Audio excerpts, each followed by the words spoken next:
Ayan oh, putol oh. Putol. Ito putol din. Oh, putok yung dalawang fuse pala. Sigurado sibak to. Sigurado sibak itong output nito. Okay. In terms naman sa pyesa, kasi pinarepair na daw ni Sir to eh. Okay pa naman, bago pa naman.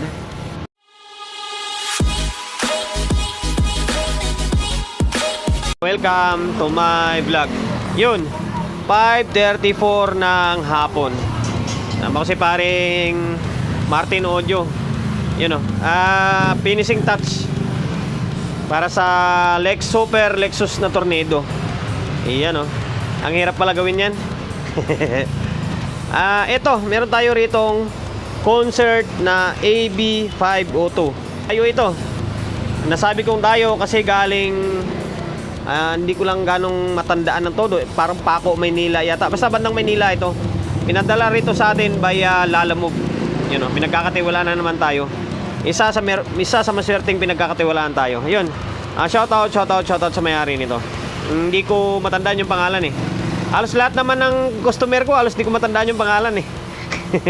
Ulitin natin from Maynila ito. Maynila na lang yung banggitin natin kasi baka mamaya may banggit tayo ng eksaktong lugar na mali naman pala eh.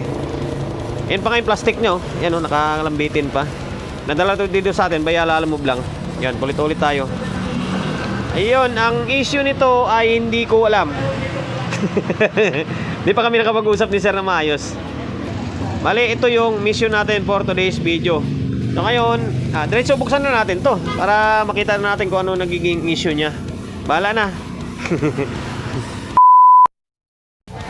So ngayon guys, ito, nabaklas ko na yung casing, checking. Ito, medyo malinis naman siya. Nilinis ni Sir Maraming sinabi si Sir tungkol dito eh. Ayaw ko lang banggitin. Baka ano naman isipin sa atin ng iba. Yan. Tapos sabi ni Barry siya lang nakakalam. Ito, putok yung fuse oh. Itong isa. Ito. Nasa, dalawa pala. Hindi lang isa, dalawa. Oh, kita naman sa video eh oh. Ito, isumin natin lalo. Oh, yan oh. Ayan oh, putol oh. Putol. Ito, putol din. Oh, putok yung dalawang fuse pala. Sigurado sibak to. Sigurado sibak itong output nito. Okay. In terms naman sa pyesa, kasi pinarepair na daw ni Sir to eh. Okay pa naman, bago pa naman. Maaring kaya pumutok ito dahil siguro sa overload. Kaya minsan wag natin isisi sa technician. Sabihin lang natin nagawa ko. Eh kung nagkataon na ganyan pumutok, wag naman natin isisi. Tulad niyan, baka mamaya paggamit yung pala may problema or yung connection, yung speaker nyo baka masyadong mababa na yung impedance kaya bumigay yung amplifier nyo, di ba? Yan, kung lang tayo kung sira, di sira, ganun talaga. Balik nyo na lang sa technician na pinagawa nyo kung sakali. So ngayon, bali, ang mangyari dito, babaklasin ko lang muna ito. Baklasin natin ito, hindi troubleshoot na. Katulad sa mga previous vlog natin, lagi ko naman sinasabi, hindi naman ako nag-full demo tutorial. Kasi nga, wala naman nanonood sa atin pag nag-full demo tutorial tayo sa pagre-repair eh. Kaya, baklas, kabit, and then sabihin ko na lang kung anong mga pinagpapalitan, anong pinagbabaklas ko, ano yung mga ginagawa ko. Ayun lang, para hindi na umaba yung video natin. Kasi yung video natin, kunting ideya lang, and then, resibo lang para sa mga owner nito or may-ari na nagpapagawa sa atin. Day 2. Pangalawang araw ng pagre-repair natin dito. Minaklas ko na yung mga emitter or yung mga bloke na resistor kasi pag hindi nyo baklasin yan, hindi nyo ma-check pa isa-isa yung output para malaman natin kung alin yung may masira na output. Ngayon, mag-test tayo ng mga transistor. Ayan. Medyo wala pa ako sa mood eh. Ang ginagawa ko yung Lexus na Tornado. Ito, unahin natin. Ito, short na agad to. Short to, baliktarin natin. Ito, pabaliktad. Dapat wala to kasi wala nang emitter. Short. Ito, sira ito. Tapos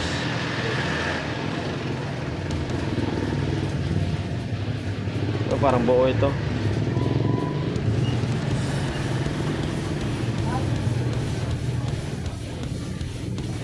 Okay.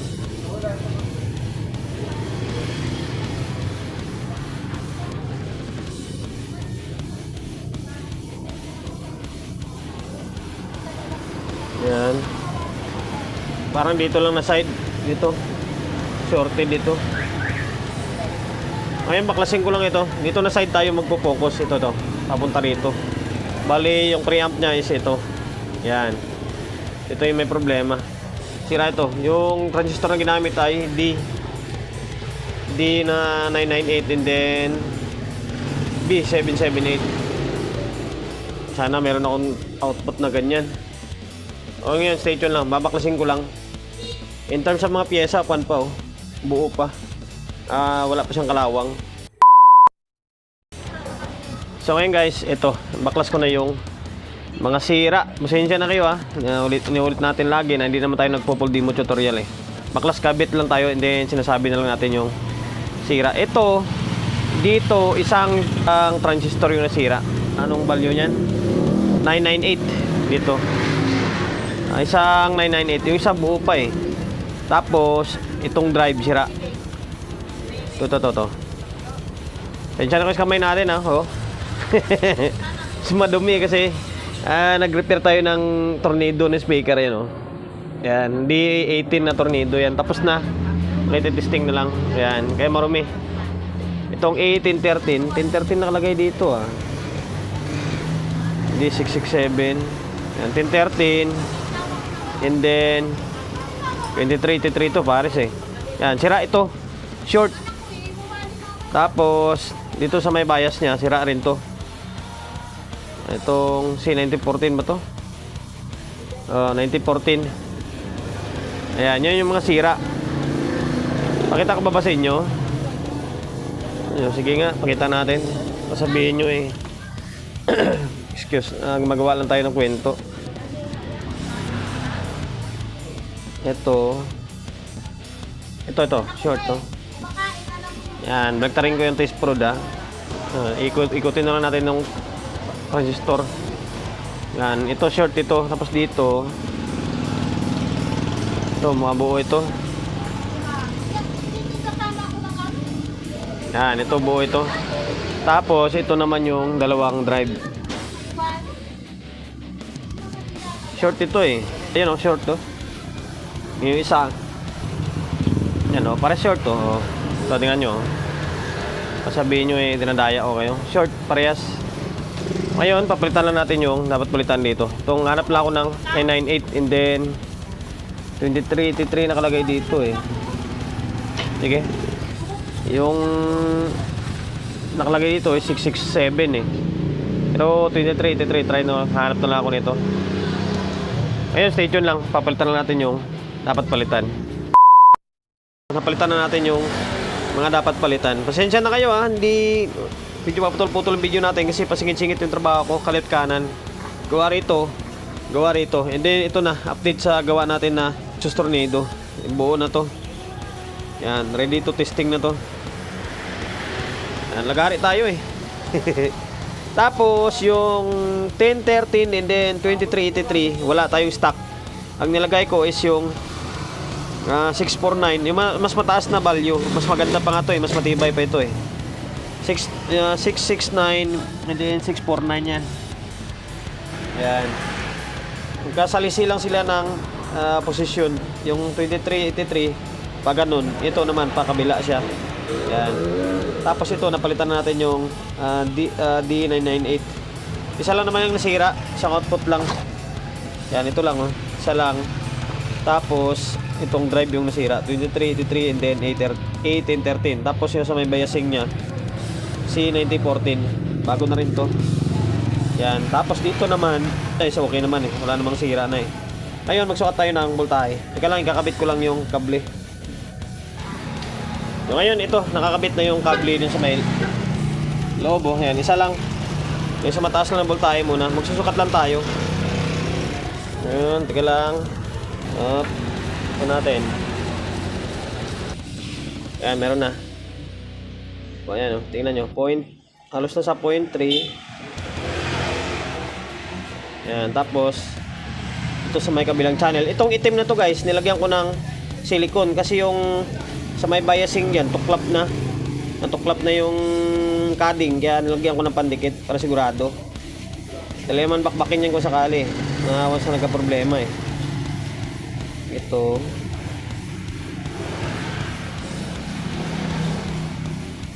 Yan o, pares na pares dito sa kabila o. Yan. Ibig sabihin, okay na to. Bali, babalik na lang sa may casing para ma-sound check natin kung may problema pa na iba. And then sabay linis na lang dito. Itong mga control pala hindi pa napalitan, no? Then sabay na natin, palitan na natin yung mga control nito. Sabi ko nga, binaklas ko na yung board ng tone control. Papalitan natin yung mga control niya. Itong balance niya kasi sira na eh. Ito parang bago pa. Yan, bago pa ito eh. May mga binigay pala si sir sa akin ng mga control eh. Ako, nandito pa. Ito. Pinadala niya to sa akin yata. Ito to. Yan. Bali, kakabit natin ito. Value nito ay 50. Yun lang, taas. 50k. Yan, 50k. Kakabit natin yan. Palitan natin lahat ito. Tapos itong balance. Lahat na. Pati yung mic niya. Kasi yung tinisting ko yung mic niya is may problema rin. Yan, tapos master volume. Palitan ko na rin to para mabago na lahat. Pero walang masabi si sir sa atin. Kasi medyo nagdududa siya sa unang gumawa nito eh. Ayan, stay tuned lang kayo. Baka tanggalin ko na itong mga control. Tapos ko na yung mga control. Yan, pakita natin para mapanood ni sir eh. Alam niyang napalitan talaga natin. Mahirap na. Yan, ito sa may control niya sa master. Yan, tanggal na rin. Ito yung mga tinanggal natin. Ito. Yan, ito parang bago pa. Ito, yan, tatlong stereo. Maganda yung kanyo, maganda yung control nyo. Hindi ko lang ito kung bago ito, bagong palit ito. Pero palitan na natin. Ito yung balance niya, medyo luma na talaga. Tapos ano yung sa mic niya? Ito sa may mic niya, dalawa. Kaya medyo luma na rin. So, ngayon, stay tuned lang kayo. Ipapalitan lang natin to. Yung ganyang namumuti-muti, hindi na talaga matatanggal. Parang amag na eh, kumapit na oh. Kaya tanong kuskus mo. Medyo may kulamaan na rin yung unit ni sir eh. Ikabit na natin yung mga bagong control. Ito sa master. Yan, master volume. Ito yung balance niya, bago na. Balance, bass, mid, and then treble. Tapos ito naman siya, mic section niya. Puro bago lahat yan magsabihin nyo iluma. Yan. Tapos, pakita natin, siyempre. Ito yung mga luma. Tapos, pahabol ko pala guys. Sabihin nyo eto, kanina nung tinisting ko ito, na hindi ko pa napalitan ito, mandar naman ang problema is sinisira niya yung itong drive na yan na dati na yung ganyang sakit niya siguro kasi nung ginawa ko yan, di ba, nung unang tinrobol ko siya, ganun din yung sira niya. Ito at least kahit paano na-inform ko kayo or nasabi ko yung mga ginawa ko rito. Umusok lagi yan. Tapos itong sa bias niya is sinisira niya. Ulit-ulit lang siya tuwing testing.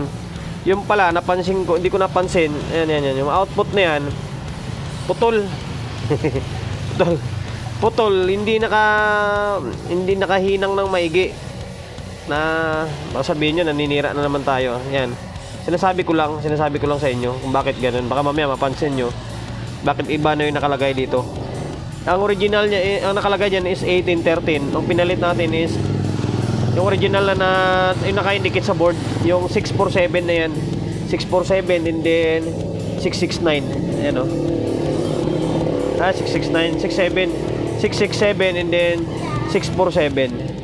Yan Yan. Yan na yung nilagay natin. So, huli ko na napansin. Kaya yun, ininang ko ng todo. Yung paan yan may dugtong. So ngayon, okay, dahil okay na ito, ibalik ko lang sa may casing para matesting natin yung audio niya para tapos na walang kwentang vlog natin. Balik na natin yung board. Yan, ito, nakapix na siya. Tapos, pati yung board, pinix ko na rin. Okay na siguro to. Naway, di na umusok. Yan, i-recap muna natin yung mga ginawa natin bago tayo magtapos. Siyempre. Una, sira yung output. Napalit tayo ng output. 2 piraso yata yun, 2. Sira ito. 9014 sa may bias. Sira itong drive. B647. Yung nakalagay dyan is 1813 and then 2383. Sinalip natin is yung kasi wala tayo ng 2383 and then 1013. Binalik natin sa 647 talaga and then 667. Yung original na nakalagay dyan sa may board. Yan. Itong resistor, umusok yan kanina. Yung sabi ko nga bakit umuusok yung mga pyesa dahil pala dyan hindi pala nahakwan. Pinutol tapos hindi nakahinang ng maayos. Yan. Ngayon, tapos dito sa may harap, palit na. Master volume, balance, treble, and then mid. Tapos bass niya. Tapos sa may mic section is palit na rin. Itong mic volume and then echo niya. Bago na lahat yan.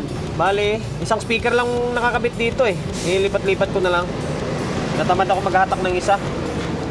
Bala na. Yan. Ayan. Tapos naka-EQ in tayo. EQ in. Ayan. Noon yun na. Set up ko lang ha. Ayan.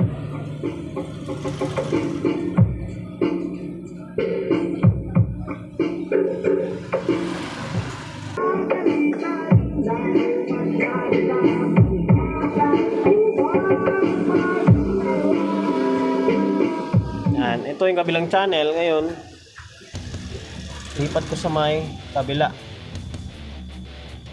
Yan, pasensya na. Importante, mabuo yung vlog natin.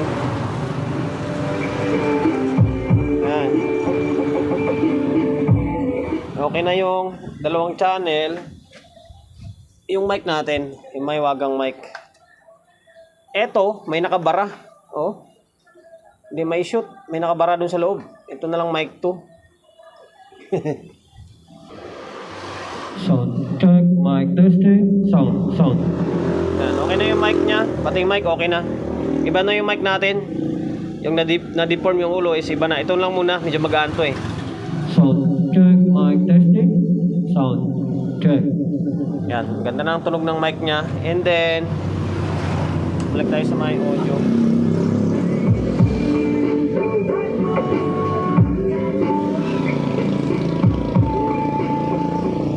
Yan, okay na to. Sir from Paco, Manila. Kung mapanood mo man yung video na ito sir is okay na yung concert na AB502A nyo. Aming issue, medyo maraming issue. And okay na, back to normal na yung tunog nya. Maraming salamat sa pagkakatiwala mo ng unit mo sa akin. Kahit na malayo-layo eh, Manila to Quezon City, doon sa Uyo, malayo yun. Eh pinagkatiwala mo yung unit mo. Maraming salamat. And then promotion bago tayo magtapos, siyempre. Shop natin always on Laguna. 24/7. Number 41 Don Julio Gregorio Street sa Oyo Road sa Oyo, Quezon City.